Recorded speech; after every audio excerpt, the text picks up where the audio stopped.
না যে এটা একটা মারামারির মধ্যে কিংবা পিটাপিটির মধ্যে ঘটনা ঘটে গেছে। আমরা তো জীবনে এই ধরনের বহু ঘটনা ফেস করেছি তো আমরা, কিন্তু এই ধরনের একটা অমানবিক মানে আঘাত ওর আমার মনে হয় গলার উপরের মাথার যে অংশটা, এটা বোধ হয় ভিতরে কি অবস্থায় আল্লাহ বলতে পারে। আমি দেখলাম যে যেটা রক্তপাত এখনো হচ্ছে মাঝে মাঝে নাক দিয়ে। তো অবস্থাটা খুব একটা ভালো আমার মনে হচ্ছে না। তো আমি আশা করব যে এই ঘটনার একটা সুষ্ঠু তদন্ত হওয়া উচিত, এবং যদি উদ্দেশ্যমূলক হয়ে থাকে, কি উদ্দেশ্যে তারা কারা কেন করলো সেটা বের করা দরকার, এবং তার একটা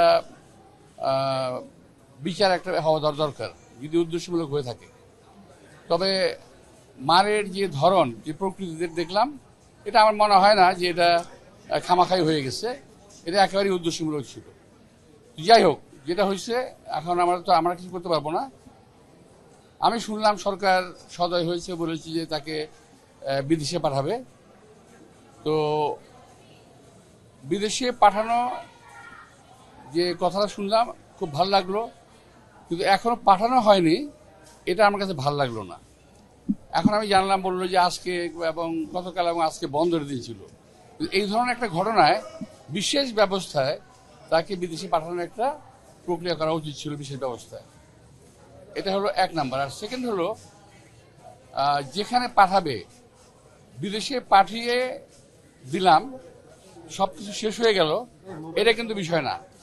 আমার বিষয় হলো ওর কোথায় ইঞ্জুরি হয়েছে, আমাদের দেশের ডাক্তাররা এটাকে বের করতে পেরেছে ওই ইঞ্জুরিগুলো কোথায় কোথায় হয়েছে। সেই ইঞ্জুরির ট্রিটমেন্ট বিশ্বের যে দেশে ভালো হবে আমি মনে করি সে দেশে নেওয়াটাই বেটার।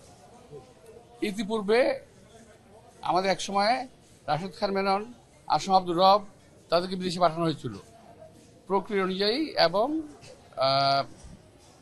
বের করা হয়েছিল কোন জায়গায় আঘাতপ্রাপ্ত এবং কোথায় ট্রিটমেন্ট ভালো হবে।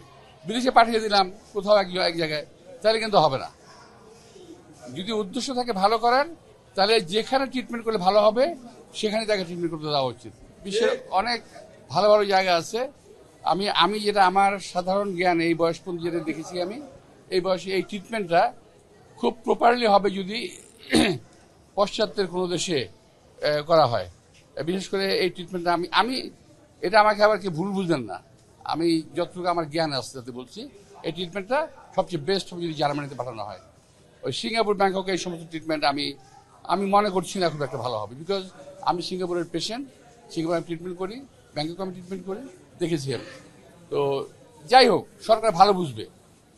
আমি এটা আমার অ্যাডভাইস করলাম যে সরকার এটা ভালো বুঝবে, এবং যেটাই করুক তাড়াতাড়ি করা উচিত। দিন যাবে, ক্ষতি হবে।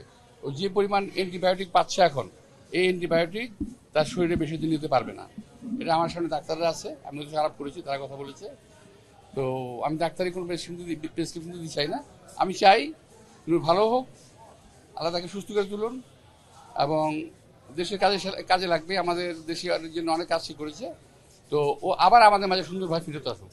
তো এই জন্য সরকারকে আমি অনুরোধ জানাবো, যেখানেই হোক ট্রিটমেন্ট করার জন্য তাকে একটা ভালো জায়গায় এবং ভালো তত্ত্বাবধানে, দয়া করে পাঠিয়ে দিয়ে ক্ষান্ত হবেন না, এবং ভালো একটা তত্ত্বাবধানে যে তাকে যেন রাখা হয়। এই কথাটা আমি কিছুদিন আগে শুনেছিলাম যে টার্গেট করে কিছু লোককে হামলা করা হবে। এটা বেশ কিছু মাসখানেক আগে শুনেছিলাম আমি। তো এটা শোনা কথা। তো এখন যেটা দেখছি যে এই যে কয়েকটা হামলা হয়ে গেল, এই হামলাগুলো কিন্তু সেটারই একটা লুৎফর সাহেবকে মারা হয়েছে, জাকপা সব মারা হয়েছে, আমি তার তীব্র নিন্দা করছি।